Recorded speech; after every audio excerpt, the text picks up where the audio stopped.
시간을 조금 줄이기 위해서 제가 둘째 참례 승려하고 간단하게 먼저 설교 말씀을 드리고 우리 성마천 예식을 하겠습니다.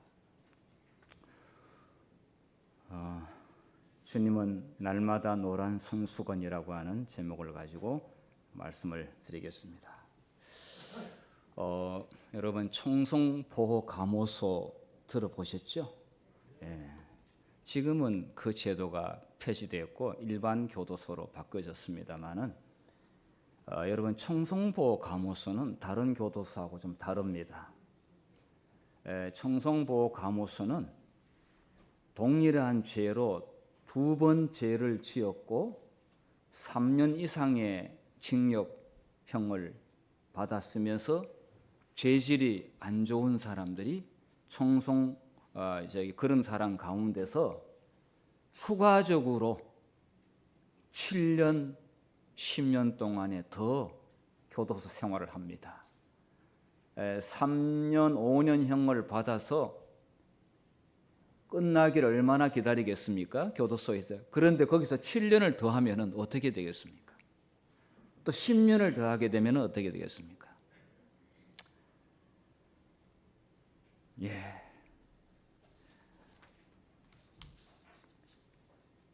이때 거의 대다수의 가족은 떠난다고 합니다. 그러니까 3년, 5년 기다리다가 다시 7년, 10년 동안 거기에 있으면은 아내는 거의 떠난다고 하고 다른 사람하고 재혼을 하든지 이제 가족과는 이별이 되는 것이죠. 추록하면은 갈 곳이 없습니다. 아내는 다른 사람과 살고 있고 가족도 외면합니다.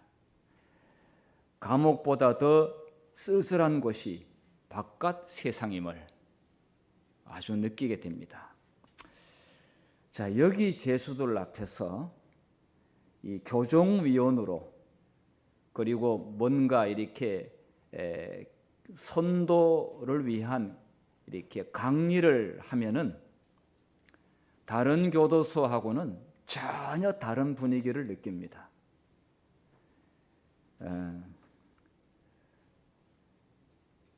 웬만한 강사들은 그러니까 청중들을 놓고 정말 강의를 잘하는 사람들도 첫 10초 안에 질려버립니다.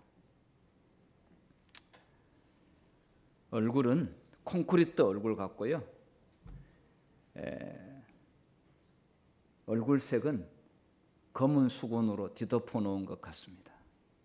감정 표현 전혀 없고 이 피부는 딱딱한 가죽 같습니다.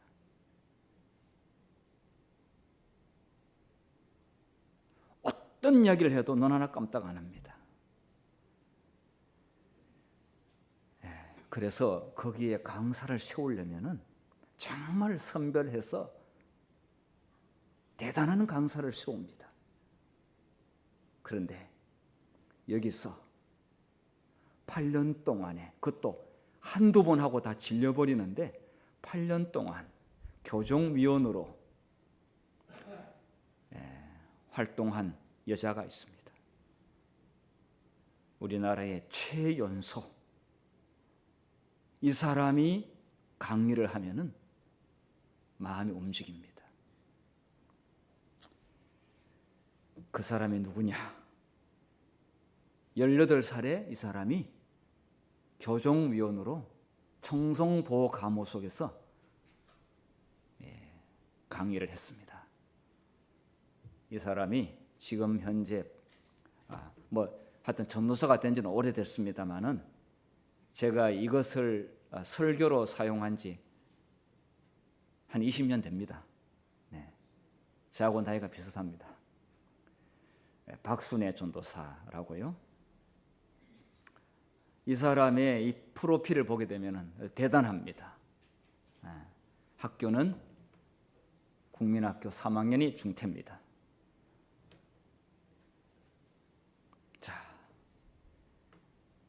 여기 보면은 제가 붉은색으로 전국 교도소 사역 40년, 18세부터 했는데 이 사람의 고향이 청송입니다. 경북 청송인데 18세에 최연소자로 강의를 했는데 청송보감호소에서 8년, 의정부에서 여러 전국에서 40년 동안에 했는데 이 사람이 강의하면은 그 굳은 마음을 가진 제수들이 눈물을 훔칩니다.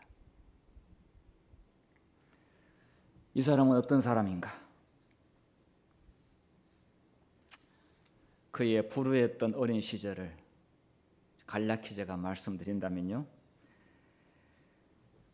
아버지는 알코올 중독자였고요. 우울증, 폭력적인 아버지의 학대 때문에 엄마가 견디지 못해서 10살 때 집을 나갑니다. 국민학교 3학년 때, 그 당시는 국민학교로 다 했죠. 국민학교 3학년 때 학교에서 돌아오는데 저 멀리서 엄마 같은 사람이 총총 걸음으로 버스 타려고 그쪽으로 달려가는 걸 보고 달려가서 보니까 영락없이 엄마였습니다. 그래서 엄마 어디가 하면서 불렀는데 엄마는 굳은 마음으로 못 들은 채 하면서 오는 버스를 타고 떠났습니다.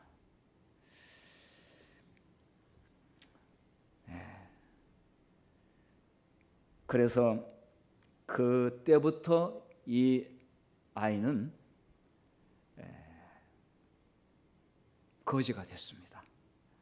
그래서 이웃집에 배가 너무 배고프니까 밥을 얻으러 갔는데 이웃집 사람들이 빨래도 시키고 뭐 이렇게 밥도 주고 이렇게 잔일을 시키면서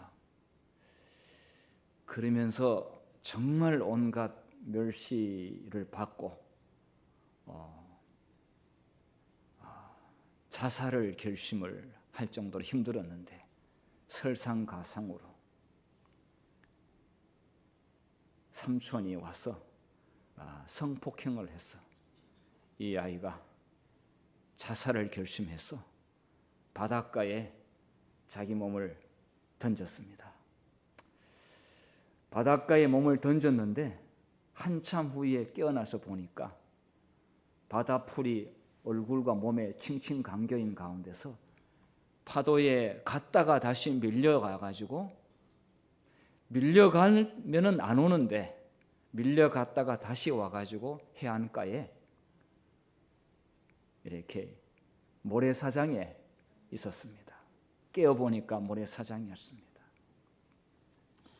죽으려고 해도 내 마음대로 못 죽는구나, 그렇게 생각을 했습니다.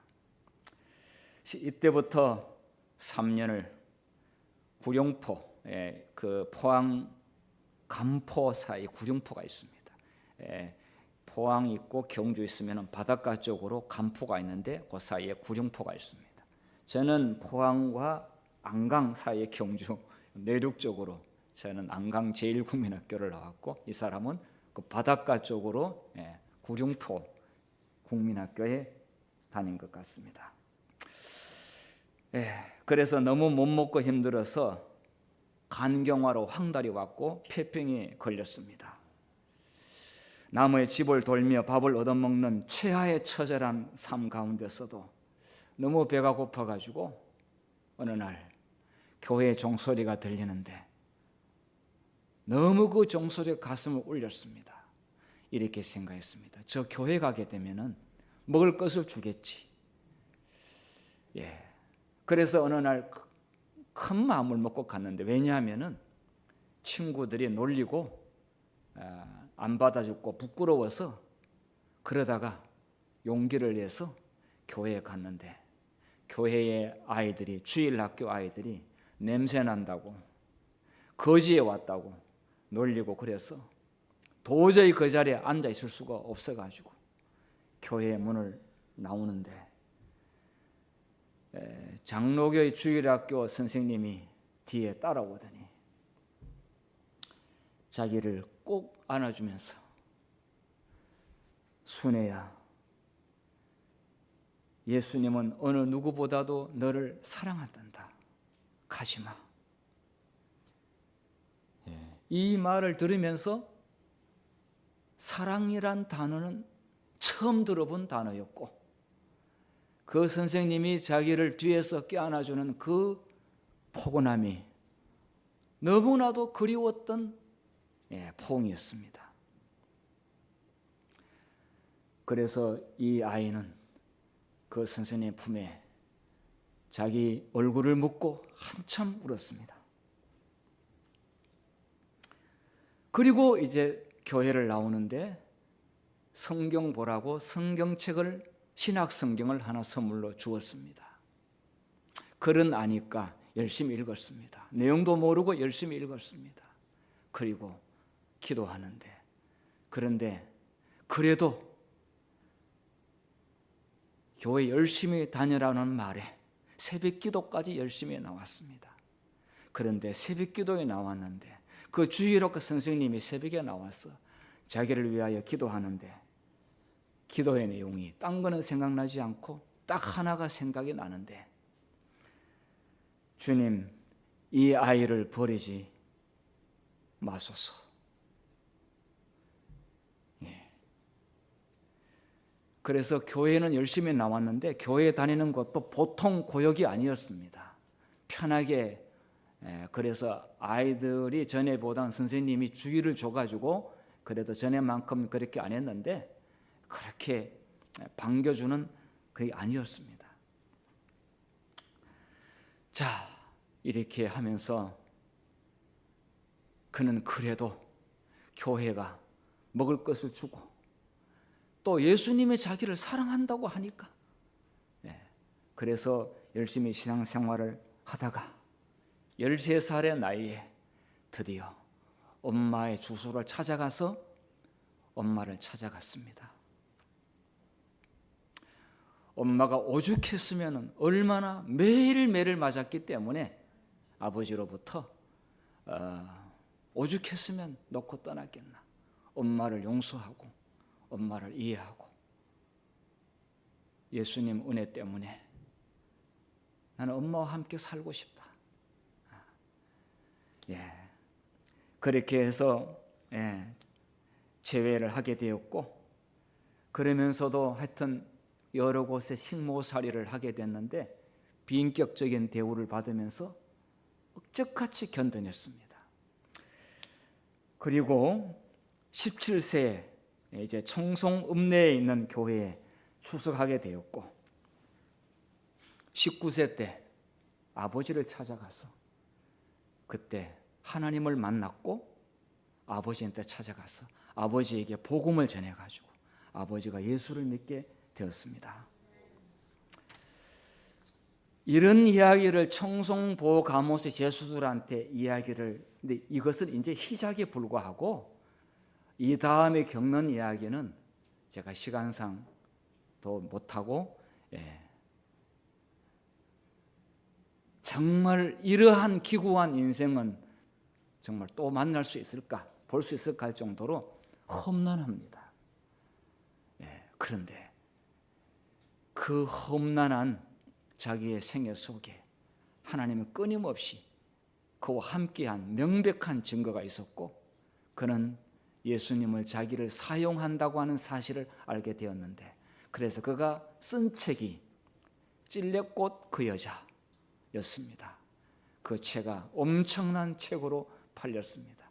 이 초등학교 3학년밖에 안 나오는 이 여자가 여러 책을 썼고 방송국이 아까 보시다 보면 여기에 여러 군데 아주 고정 출연도 하는데 기도를 많이 하니까 언변이 얼마나 뛰어나는지 원래 말 잘 못했는데 유창하게 성령 받으니까 진짜 방언은 이런 게 방언이에요.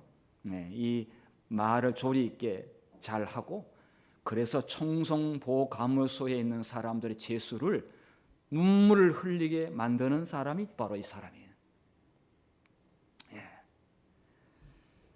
자, 교도소에 장기수로 있는 사람들은 한 번쯤은 뭐를 생각하느냐?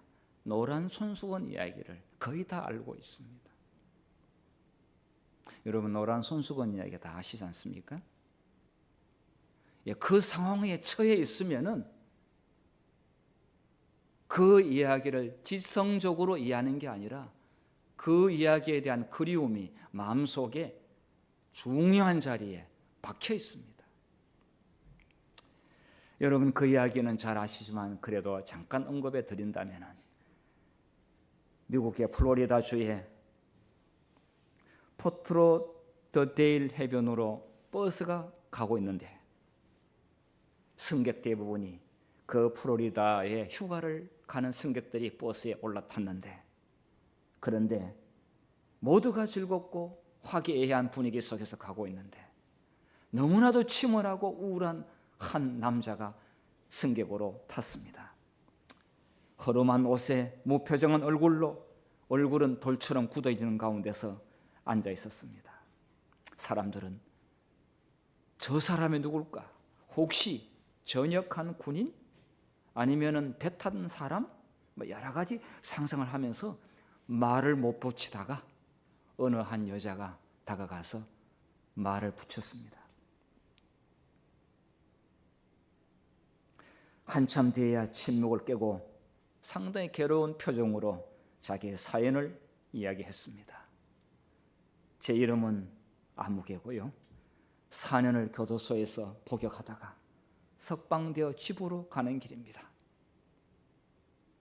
감옥에 있을 때 아내에게 편지를 보냈어. 나는 매우 부끄러운 죄를 짓고 오랜 시간 집에 돌아갈 수 없다고, 그리고 나를 기다리지 말라고, 나를 잊고 재혼해도 좋으니 편지에 답장 안 해도 좋다고, 이러한 편지를 보냈다고 했습니다. 그런데 가석방이 되어서 일찍이 지금 혹시나 해서 집으로 가고 있는 중이라고 그렇게 이야기했습니다. 그는 편지에 이렇게 썼습니다. 만일 나를 용서하고 받아들인다면 마을 입구에 있는 그 참나무에 노란 손수건을 걸어 두라고. 만약에 노란 손수건이 보이지 않으면 나를 받아주지 않는 걸로 알고 그 버스는 마을을 그냥 통과해서 나는 내 갈 길을 가겠다. 어디론지 가겠다.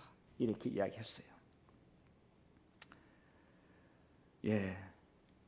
그의 얼굴은 너무 굳어져 있었고 3년간이나 소식이 끊긴 상태였기 때문에, 그러니까 4년이었는데 이제 1년 감형을 받아가지고 이제 가는 중이었는데, 정말 아내가 자기를 받아줄까 하는 불안감 때문에 모두가 즐거워하는 그런 그 휴가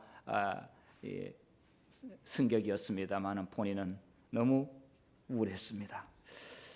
자, 사연을 듣게 된 승객들은 순식간 조용해졌습니다.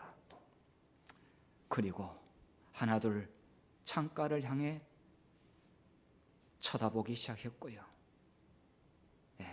마을이 가까이 올수록 정말 물을 끼얹듯 조용했습니다. 모두가 창가를 향하여 그 나무 마을 어귀에 손수건이, 노란 손수건이 걸려있기를 바랬습니다. 마음속으로 기도하는 마음으로 기다렸는데요. 그때 먼저 본 승객이 자리를 박차고 일어나면서 소리를 질렀습니다. 무슨 소리일까요? 여보세요, 저기 봐요. 저기 보세요. 커다란 참나무가 온통 노란 손수건의 물결로 뒤덮여 있었습니다. 그리고 그 나무 아래 누가 있었을까요? 나무 아래에는 하루도 교도소에 간 남편을 잊어본 적이 없는 아내가 서 있었습니다.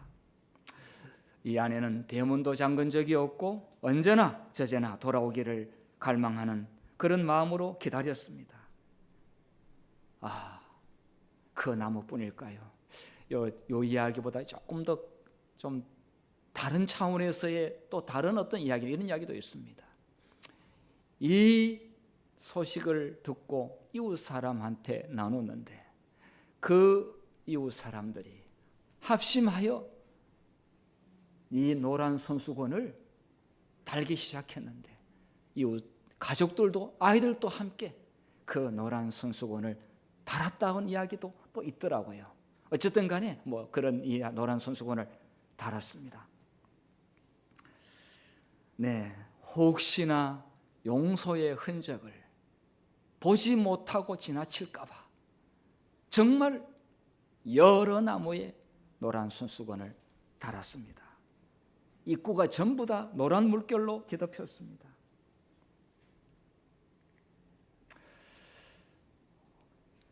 여러분, 우리가 예수님께 우리의 죄를 고백할 때,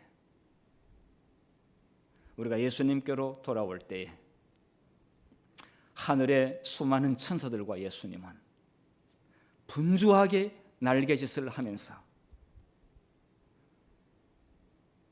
노란 손수건으로 도배를 하면서 얼마나 열렬히 이 죄인을 환영할까 생각해 보셨습니까?